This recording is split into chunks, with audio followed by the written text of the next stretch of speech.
मिलिए अमर सिंह राठौर से, मारवाड़ के एक स्वाभिमानी, निडर और बहुत ही गुस्सैल राजपूत योद्धा। घर से निकाले जाने के बावजूद उनकी काबिलियत उन्हें सीधे मुगल बादशाह शाहजहां के दरबार तक ले आई। पर अमर सिंह का बढ़ता रुतबा और उनका स्वाभिमान बादशाह के साले सलाबत खान को चुभने लगा।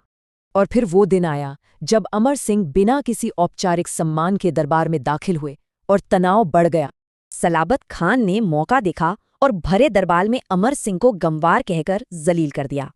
अमर सिंह की चेतावनी बिल्कुल साफ थी, पर सलाबत खान नहीं रुका और अपनी मौत को दावत दे बैठा। अपमान का जहर घुलाई था कि म्यान से कटार निकल आई, और पलक झपकते ही उन्होंने बादशाह और पूरे दरबार के सामने सलाबत खान को वहीं ढेर कर दिया। इसके बाद जो हुआ वो कल्पना से परे था। एक अकेला योद्धा पूरी सल्तनत से भिड़ गया था।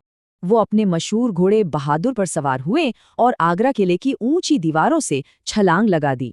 अमर सिंह के सर पर बड़ा इनाम रखा गया, लेकिन धोखा दुश्मन ने नहीं, एक अपने ने दिया। और ये धोखेबाज था अर्जुन सिंह, अमर सिंह का अपना साला, जिसने लालच में एक साजिश रची। अर्जुन ने कहा कि बादशाह सुलह चाहते हैं और अमर सिंह को एक तंग दरवाजे से जाने के लिए फुसलाया। जैसे ही अमर सिंह ने पीठ फेरी, अर्जुन सिंह ने धोखे से कटार घोंप दी। उनके मारे जाने के बाद उनकी पत्नी रानी हाड़ा ने सती होने के लिए उनका शव मांगा। तो आगरा का स्मारक रानी हाड़ा के बलिदान को और नागौर की छतरी खुद अमर सिंह को याद करती है। उनकी बहादुरी की ये कहानी इतनी मशहूर हुई कि राजस्थान के लोक नाटकों ख्याल का हिस्सा बन गई। लेकिन वे सिर्फ एक योद्धा नहीं, एक काबिल शासक भी थे, जिन्होंने अपनी प्रजा के लिए काम किया। कहते हैं शाहजहां ने वो दरवाज़ा हमेशा के लिए बंद करवा दिया जो उनकी बगावत की याद दिलाता था। नदी किनारे बना ये शांत स्मारक उसी आग जैसी कहानी को खामोशी से बयां करता है। उनके स्वाभिमान और बहादुरी की कहानी जो आज भी राजस्थान के लोक गीतों में गूंजती है। आखिर किसी इंसान को इतिहास से उठाकर किंवदंती क्या चीज बनाती है? सत्ता को चुनौती। सोचिए एक ऐसे शहर के बारे में जिसकी पहचान, जिसकी रूह एक लेजेंड बन चुकी हो। आज हम एक ऐसे ही जबरदस्त योद्धा की कहानी सुनेंगे जिनकी दास्तां उनके शहर के हर कोने में, हर पत्थर में जिंदा है। लेकिन ये कहानी शुरू होती है किसी इंसान से नहीं, बल्कि एक जगह से। यह है राजस्थान का नागौर, एक ऐसा शहर जिसकी पूरी कहानी, जिसकी पहचान उसके प्राचीन तालाबों और कुओं से गहराई से जुड़ी हुई है। सोचे, सदियों से इस सूखे इलाके में जिंदगी का पहिया इन्हीं झीलों और बावड़ियों के सहारे चलता आया है। ये सिर्फ पानी के सोर्स नहीं है, नहीं, ये तो इस शहर की धड़कन है, जहां इतिहास आज भी सांस लेता है। तो सवाल ये उठता है कि ये जमीन, ये पानी आखिर अपने अंदर कौन सी कहानियां छुपाए बैठे हैं? और इन्हीं कहानियों में से एक कहानी है अमर सिंह राठौड़ की। एक ऐसा नाम जो अपने आप में बहादुरी, स्वाभिमान और आज़ादी की एक मिसाल है। तो कौन थे अमर सिंह राठौड़? वो थे मारवाड़ के महाराजा गज सिंह के सबसे बड़े बेटे। लेकिन उनका स्वभाव एक अलग था। शाही दरबार की राजनीति, वो बंदिशें, ये सब उनके आज़ाद मिजाज को बिल्कुल रास नहीं आता था।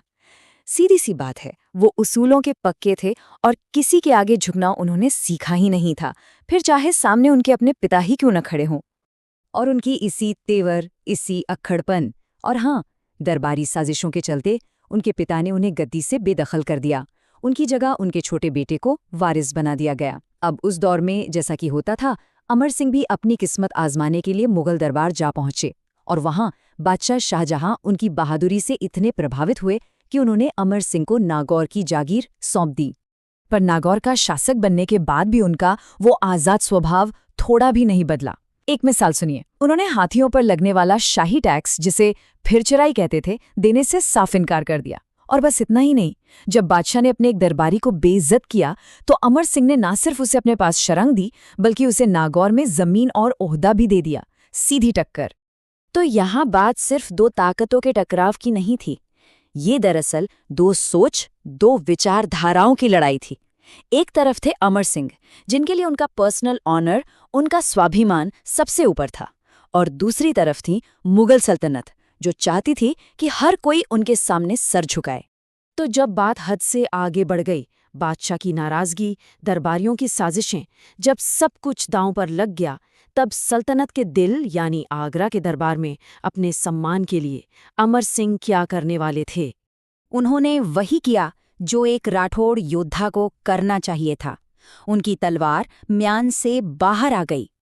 हुआ ये कि बादशाह के साले सलाबत खान ने भरे दरबार में उनकी बेइज्जती कर दी। बस अमर सिंह का खून खौल उठा। पलक झपकते ही उन्होंने तलवार निकाली और सलाबत खान का सर धड़ से अलग कर दिया। पूरे दरबार में अफरा-तफरी मच गई। खुद बादशाह डर के मारे भाग खड़ा हुआ और अमर सिंह वो अकेले लड़ते रहे आखिरी सांस तक, जब तक शाही सेना ने उन्हें घेर कर मार नहीं डाला। और उस वक्त उनकी उम्र थी सिर्फ 31 साल। सोच के देखिए, जिंदगी भले ही छोटी थी, लेकिन उसकी गूंज सदियों तक सुनाई देने वाली थी। लेकिन उनकी मौत उनकी कहानी का अंत नहीं थी, बिल्कुल नहीं। ये तो उनके एक अमर लेजेंड बनने की शुरुआत थी। आज भी अगर कोई नागौर जाए तो पीले पत्थर से बनी ये 16 खंभों की छतरी उनकी याद दिलाती है। ये सिर्फ एक बिल्डिंग नहीं है, ये उस अमर विद्रोही की कहानी का सबूत है। और उनके असर की गहराई का अंदाजा इस बात से लगाइए। आगरा के किले का एक मेन गेट, जिस पर उनके वफादार साथियों ने उनका शव लेने के लिए धावा बोला था, आज भी अमर सिंह गेट के नाम से जाना जाता है। जरा सोचिए इस बात को, एक बागी का नाम सीधे सल्तनत के सबसे मजबूत किले पर। और सिर्फ इतना ही नहीं, जब वो नागौर पर शासन कर रहे थे, उन्होंने अपने नाम के सिक्के भी बनवाए। ये सिक्के ये सिर्फ मेटल के टुकड़े नहीं थे, ये उनकी आज़ादी का, उनकी खुदमुख्तारी का खुला ऐलान थे। और इसके साथ कहानी घूमकर वहीं आ जाती है जहां से हमने शुरू की थी, नागौर के पानी पर। आज भी शहर में एक बावड़ी है जिसे अमर सिंह बावड़ी कहते हैं। ये बावड़ी उनकी विरासत को इस जमीन से हमेशा हमेशा के लिए जोड़ देती है। तो आखिर कोई जमीन अपने इतिहास को याद कैसे रखती है?